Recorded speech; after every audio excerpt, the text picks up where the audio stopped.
Okay, so there's 3 more components that need to be hand soldered onto the board. There's 2 sets of headers here.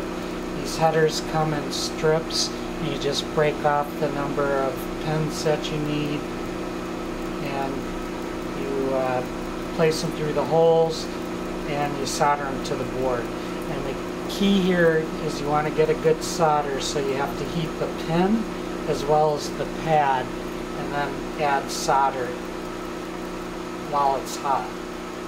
Okay, the other component that gets added onto the board is the power supply. It has 5 pins, and there's only one way that this could go on the board.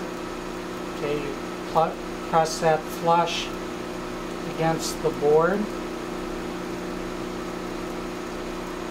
and then solder that into place.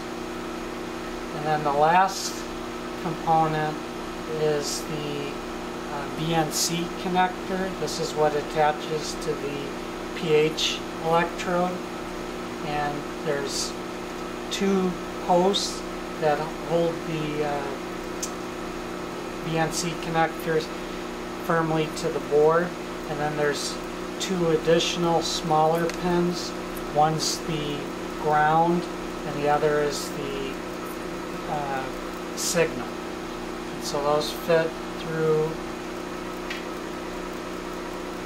the board like so, and what you want to do is you want to make sure that when you're soldering it, that the post and the pad that you're soldering to is hot before you add solder to it.